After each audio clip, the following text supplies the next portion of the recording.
एक छोटे से गांव में एक बुजुर्ग व्यक्ति रहता था जिसका नाम रघुनाथ था। वह एक साधारण किसान था, लेकिन उसके पास एक रहस्यमय पुस्तक थी जिसे उसने हमेशा ताले में बंद रखा था। इस पुस्तक को ज्ञानदेही कहा जाता था और उसके बारे में कहा जाता था कि उसमें ऐसा ज्ञान है जो किसी को भी महान बना सकता है, लेकिन एक शर्त पर, उसे सही समय पर और सही इरादे से पढ़ा जाए। गांव वालों के बीच उस पुस्तक को लेकर कई कहानियां प्रचलित थी। कई लोगों ने कोशिश की थी उस पुस्तक तक पहुंचने की, लेकिन हर बार वे असफल रहे। रघुनाथ कहते थे, यह पुस्तक केवल उस व्यक्ति के लिए खुलती है जो सचमुच ज्ञान का भूखा है और जिसे ज्ञान का सही महत्व पता है। एक दिन गांव में एक युवक लड़के अर्जुन ने रघुनाथ से उस पुस्तक को देखने की इच्छा जताई। अर्जुन बहुत जिज्ञासु था और उसे पढ़ने लिखने में गहरी रुचि थी। रघुनाथ ने उसे ध्यान से देखा और कहा, अर्जुन, यह पुस्तक बहुत ताकतवर है, लेकिन यदि तुमने इसे गलत इरादे से पढ़ा तो इसके परिणाम खतरनाक हो सकते हैं। अर्जुन ने अपनी नीयत को साफ बताया और रघुनाथ से उसे एक अवसर देने की प्रार्थना की।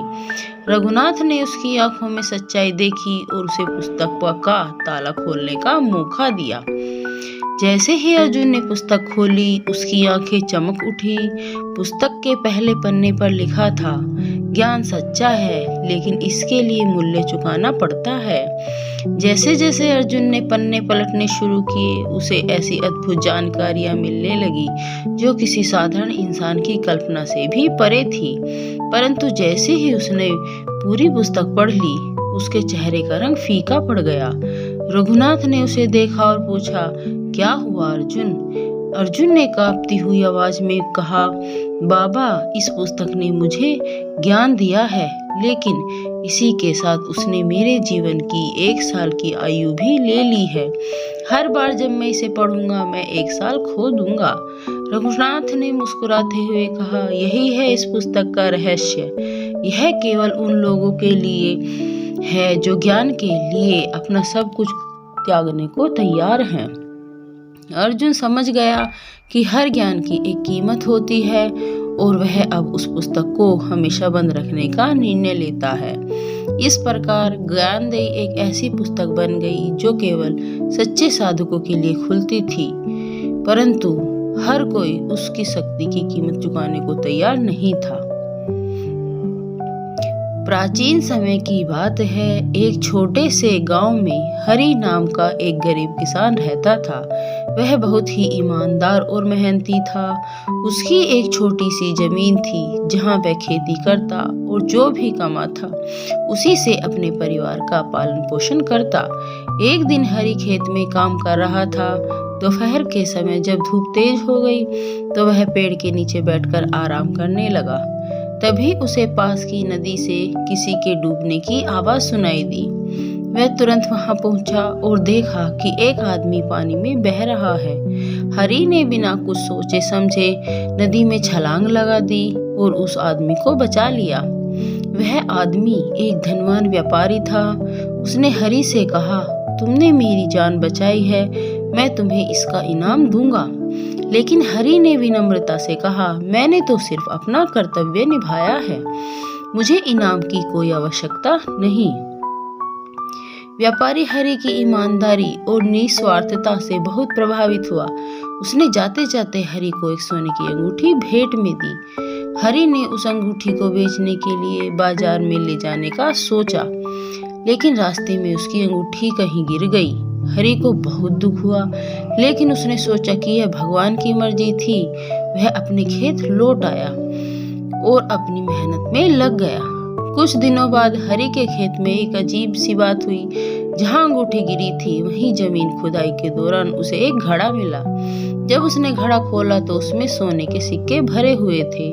हरि समझ गया कि भगवान ने उसकी ईमानदारी का फल उसे दिया है। उस दिन से हरि और उसका परिवार सुख शांति से जीवन व्यतीत करने लगा। कहानी की सीख, ईमानदारी और निस्वार्थता का फल देर से सही लेकिन मिलता अवश्य है। गांव के किनारे एक छोटा सा मंदिर था जो वर्षों से एकता और भक्ति का प्रतीक बना हुआ था। इस मंदिर में पंडित जी की दिनचर्या सुबह सुबह पूजा करना और गांव के लोगों के लिए प्रवचन करना था। पंडित जी बहुत सरल और करुणामयी स्वभाव के थे। मंदिर के पास ही एक गरीब विधवा महिला कमला अपने 8 साल के बेटे रोहन के साथ रहती थी। उसका जीवन संघर्षों से भरा था। कमला लोगों के घरों में काम करके किसी तरह गुजारा करती थी, लेकिन हर शाम वह रोहन के साथ मंदिर आकर भगवान से अपनी हालात सुधारने की प्रार्थना करती थी। रोहन को भगवान से गहरा लगाव था। वह हर दिन भगवान के चरणों में बैठकर कहता, भगवान, क्या आप सच में सबकी मदद करते हैं? मेरी माँ कहती है कि आप हमारे जीवन को बेहतर करोगे। उसकी मासूमियत और विश्वास देखकर पंडित जी की भी भावुक हो जाते थे। एक दिन गांव में भारी बारिश हुई और कमला का छोटा सा घर टूट गया। वह और रोहन मंदिर के बाहर शरण लेने आए। कमला की आंखों में आंसू थे, लेकिन रोहन अब भी भगवान पर भरोसा कर रहा था। उसने मंदिर में आकर भगवान की मूर्ति से कहा, आप तो हमारे भगवान हैं, हमारी मदद कीजिए। पंडित जी ने सब देखा और अंदर से टूट गए। उन्हें लगा कि भगवान के नाम पर सिर्फ प्रवचन देना काफी नहीं है। उन्होंने गांव के लोगों से अपील की, यह मंदिर और इसकी भक्ति का असली मतलब तभी पूरा होगा जब हम एक दूसरे की मदद करेंगे।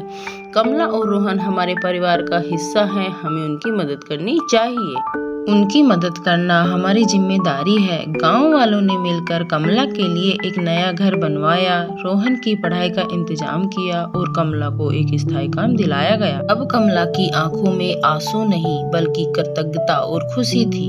रोहन हर दिन मंदिर आकर भगवान का धन्यवाद करता और कहता, भगवान, आपने हमारे गांव वालों के रूप में हमारी मदद की है। आप सच में सबसे बड़े सहायक हैं। दोस्तों, यह कहानी सिर्फ रोहन की आस्था की नहीं बल्कि एक समुदाय की एकता और सच्चे धर्म की सीख है। धर्म का असली अर्थ केवल पूजा करना नहीं बल्कि जरूरतमंदों की मदद करना है। तो दोस्तों, अगर आपको हमारी ये कहानियाँ अच्छी लगे तो प्लीज़ हमारी वीडियो को लाइक करें, शेयर करें और हमारे चैनल को सब्सक्राइब करें और एक प्यारा सा कमेंट बॉक्स में ज़रूर कीजिए। धन्यवाद।